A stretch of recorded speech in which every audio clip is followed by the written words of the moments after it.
on, guys? Welcome back to the channel, BIONIC Out Drives. I'm your host, Alex, and I'm Bionic and I like to drive. So today we're going to get some no-feed driving action here with the 2003 Lexus ES300. This one has 145,000 miles, and the reason I wanted to review it today is because I thought this would probably be one of the top picks for people that are looking for a reliable, comfortable daily commuter, but that's still on a budget. So I think this is like a pretty good example of what you might find on the used car market if you're just looking for something to get you from point A to point B with some comfort. So that's why we're going to take a look at this car today. Let's dive right in and take a look at the exterior, the interior, and then we'll see how it drives.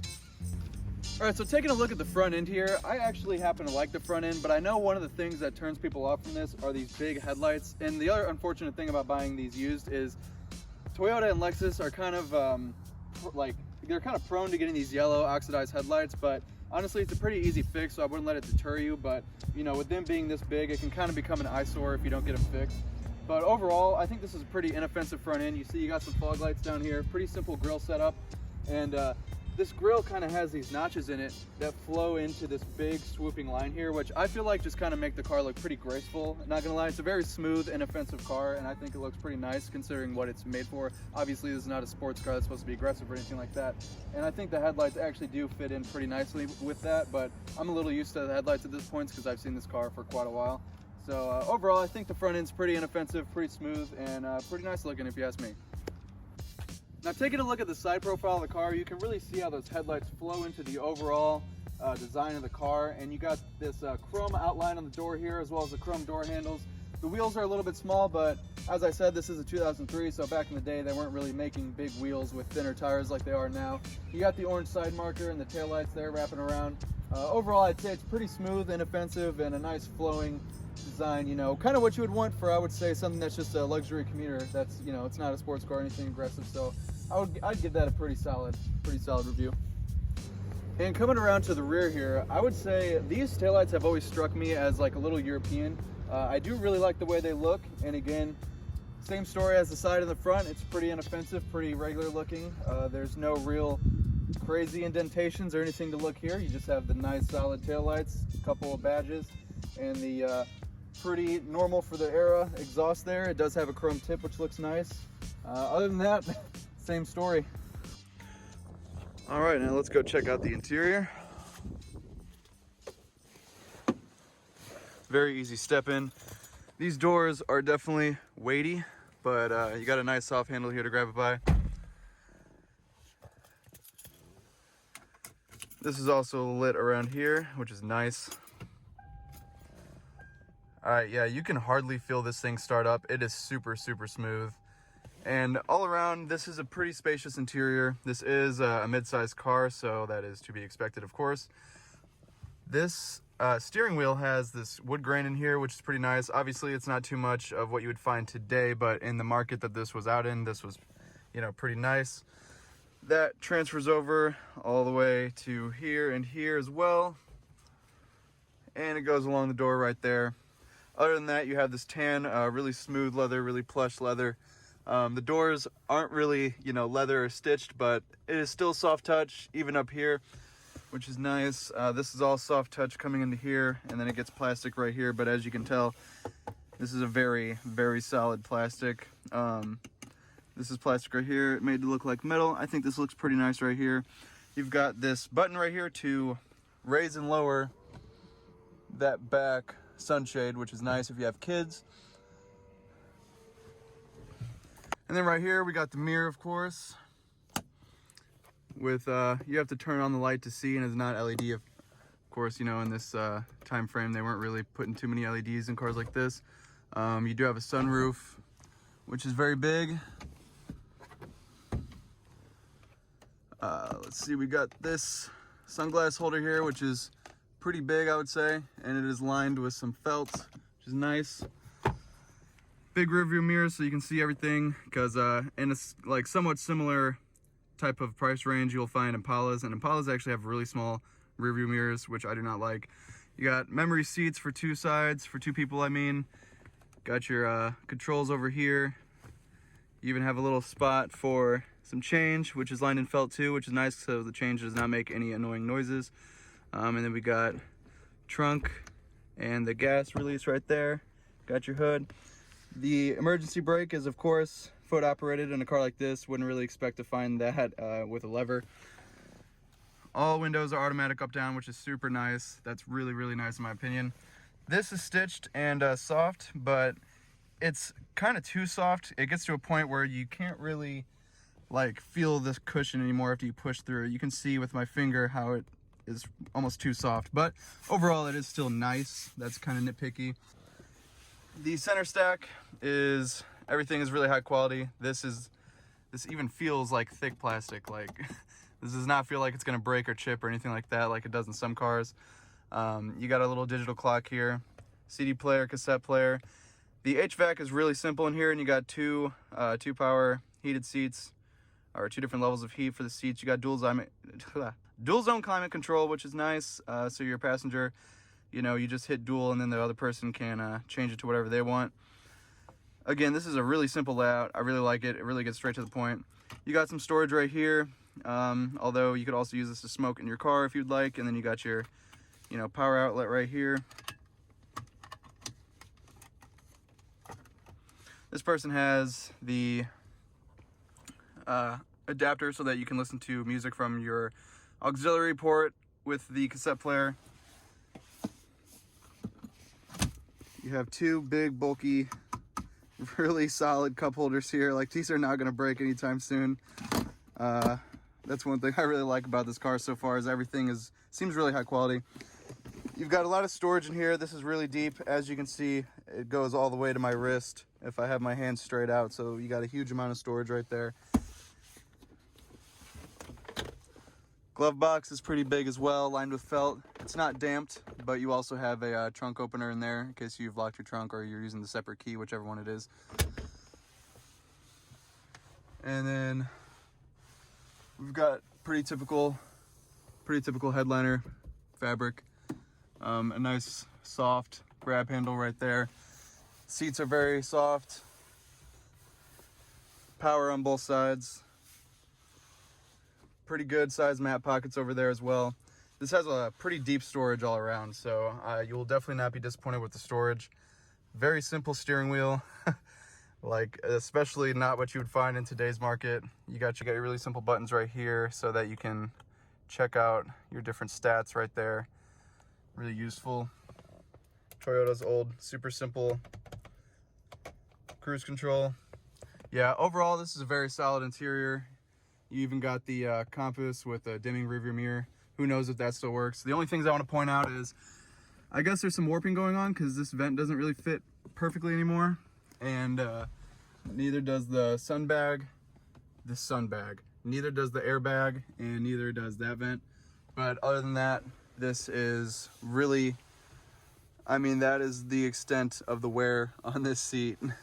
It's hardly anything. This held up pretty well, and it's a very, very, very comfortable interior.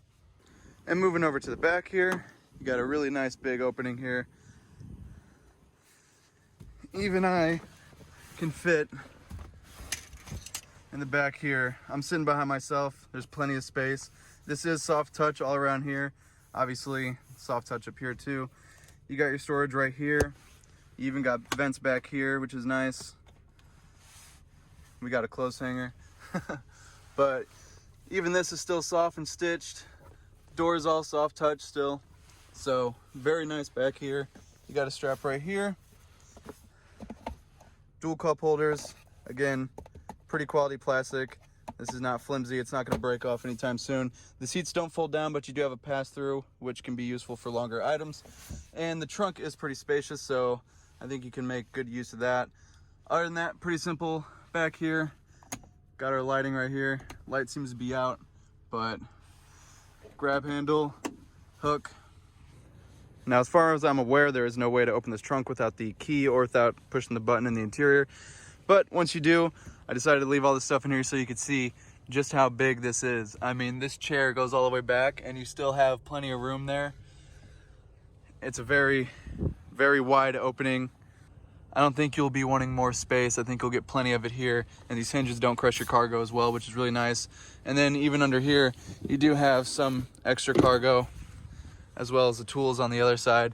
And they even make it easy with some easy openings here to change some of the taillights and whatnot. Not sure what that is exactly for, but you know, they obviously wanted to make this car easy to maintain and easy to run, so that's really nice. There is no spot to pull this down other than if you want to use that, so that is one gripe I would say. I'm surprised that it does not have that, but overall extremely spacious with that passway.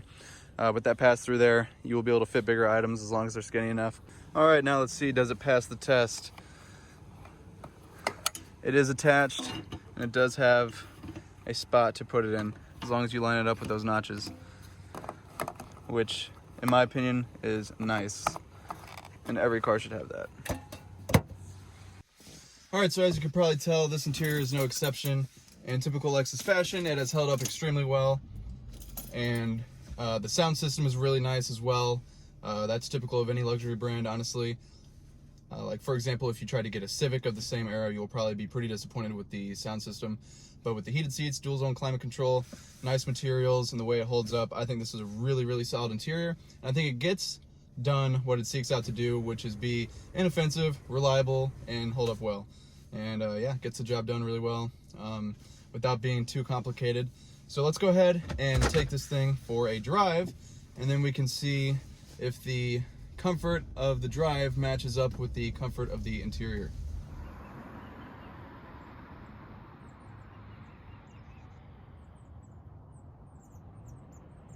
Alright, so we're driving the ES300, and even though this thing is old and has a lot of miles, how does this thing hold up after all these years? Well, honestly, I'm here to tell you that it holds up pretty darn well, because if I didn't know any better, I could hop in this and you could tell me it was a 2003 Rolls-Royce ride-wise, and I would probably believe you if I had my eyes closed. Seriously, this thing rides super good, and I think it is like an obvious choice if you want like the most comfortable thing you can get. I've obviously, you know, like I said with the Impala earlier, I've ridden in the Impala and things like that, and this thing honestly just has them beat, which I mean it should, because it's a Lexus, it's not a Chevy. But this thing, compared to say the Genesis G70 that I drove last week, this suspension has a lot of depth to it. Obviously this is not a sports car, but just, you know, for example, for comparison's sake, is like everything is just so distant. You start the car and it feels like the engine is, you know, 30 feet away from you. The car shifts, it feels like the shifts were like 6 feet below you. You know, you hear the exhaust and it's like, it hardly feels like it's an exhaust, you know, you just feel like you're kind of hearing that from out of nowhere. The way it soaks up the bumps, it's weird to describe, but the car feels the bumps, but you don't. Versus like, you know, you don't feel every bump in the road. Even if there are a lot of bumps, the car feels them, the car soaks them up, you don't. You can see, or you can like tell that the car is soaking up the bumps, but they just don't bother you, they just don't feel you, and it doesn't upset the car. You know, the car is not feeling like it's about to fall apart or anything, which is super nice. And I mean, yeah, there's just, it's quiet, it's serene, it's nice. I mean, you hear that? I don't, there's nothing to hear. It's really nice. I think this is such a nice driving car. Whenever I first got in this, because I drive an IS300, so of course, you know, I'm like familiar with Lexus, but the thing is like, when I got in this thing, immediately, like, this felt like the first Lexus I drove. When I got in, I was like, oh, this is a Lexus. Like, this is where they get that smoothness from. This is where their, you know, reputation for serene elegance comes from. This is where that all originated from, I would imagine, because this is something different. I mean, if you could spend $5 on a Civic or spend $5 on this, I mean, unless you wanted a manual or whatever, I think you would be well better off spending your money on something like this, as long as you know, you didn't get too distracted by those big headlights up front, because this thing is just a breeze. Like, if you're using this to commute long distances or using this to commute to work, it will be no problem. I highly doubt, you know, given that it's a Lexus and very similar to the Camry, that you will run into many issues, if any, as long as you maintain it. The running costs are going to be cheap, and for this type of ride, that's just awesome, in my opinion. The fact that you can get something this comfortable and this, like, just, I don't want to say like posh, but it's just so comfortable. It's just so, everything's cushy. It's nothing's like dragging on you. Nothing feels annoying. Nothing feels like it's gonna ruin your day. You know, like if you hit that pothole, it's not gonna ruin your day like it would, say, in an IS300. Of course, though, it does have body roll. These are big tires. That's obviously to be expected. You're not going to be wanting to take any turns in this. This was purely built to, you know, get you from point A to point B comfortably. This is no IS300 or this is no GS by any means, so I wouldn't go expecting that. The engine has plenty of power though. It is nice. It is a V6. It's not like seeking gears all the time. It's not shifting nonstop. It doesn't feel underpowered whatsoever. I mean, obviously it doesn't feel like a race car. If it felt like a race car, I'd like it less, honestly, because this thing is just great how it is. I really enjoy it. I'm gonna go take it through some corners, but we'll see. I just suggest not driving too fast in this car when you're going through corners, but I want you guys to see what it looks like when you are. All right, here we go. Coming around some bendies. It's actually not too bad. Let's see, this is a relatively sharp one.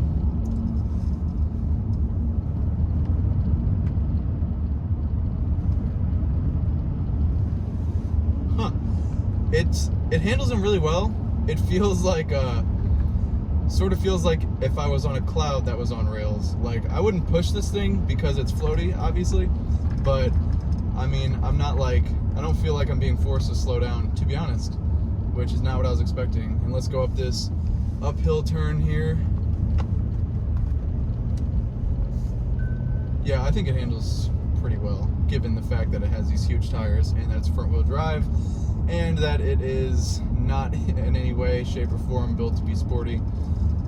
That is pretty nice to see, because there's like, you know, it doesn't drive like an SUV or anything like that. It still has some sedan-like quality in its driving, I would say. It feels very flat. It's shocking me, to say the least. So that's good. Like I said, of course, it still would not compare to something like a G70 or an IS300 in terms of the cornering capabilities, but I would say you don't have to slow down as much as you might think you have to. Whereas in my IS300, I'm going to be speeding up around a corner because I want to feel that. But in this car, I would just say you don't have to slow down, is what it's feeling like in this one. With the seats being as comfortable as they are, this is just like such a stress-free car. If I commuted to work every day and it was a long drive, or it was a rough drive, particularly, that I like didn't want to have fun on, I would absolutely pick one of these up. And sitting behind a GS350 S Sport in front of me, it's so funny because the newer generations of these look really, really, really good as well. And this current generation, the 2003, definitely not the most stylish. Like I said, it's pretty much just totally inoffensive other than the headlights, which I do think actually look good. I think they really flow into the car, but they do get dirty easily, so yeah, it can be an eyesore if they're dirty. Obviously, Lexus's newer cars, especially the GS, look radically different, much more aggressive and much more bold. I personally think that they have gone in a really nice direction, in my opinion. Like, I'm a big fan of the IS350, of like the newer generations, even the brand new generation as well. It's only a facelift and it is pretty expensive, but it is a very good looking car in my opinion, as well as the newest generation of this car. I think looks absolutely fantastic. The ES and the IS are just really good looking cars, and a lot of their SUVs, like the latest generation RX, I think looks amazing. So they're a far cry from these, and like even my IS300 is also a far cry from the newest IS. It was a lot more simple looking, a lot more just focused on being straightforward with the proportions and whatnot. But like I said, I still like my generation IS300. I still like this car. It's just a different vibe in the styling. So that's just a fun fact to be aware of.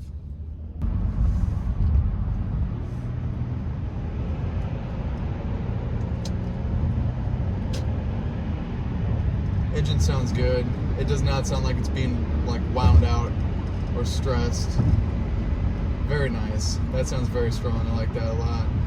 Man, yeah, everything is just so distant in this car. The wind noise is still there.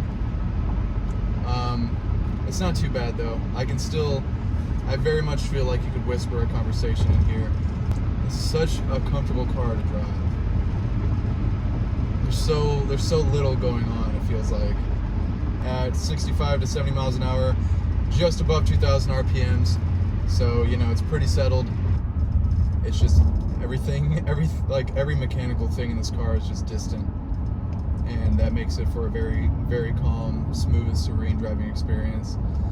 And like I said, with the, you know, seats not being bolstered, you're really not going to be too encouraged to take corners too fast, even though it's honestly not as bad as you would think when you do take them at, you know, relatively higher speeds than you would think in a car like this.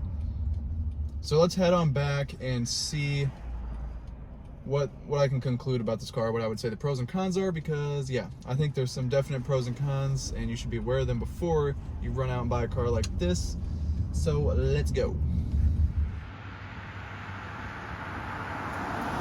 So thank you so much for watching. What are my final thoughts? Well, honestly, with this car being so smooth and serene, and the inside just holding up so well, and then being reliable and cheap and affordable, I would say that if you want a commuter car and you don't mind if it's super sporty or not, this is going to be the most probably luxurious option that you can get for $5,000 or less, because that's a pretty hard price to beat. And with them even being around 150,000 miles, you don't really have to worry about the reliability, because you know it's a Lexus. You know it's very strongly tied to the Camry. I would say the only cons to this car would be it's potentially bland.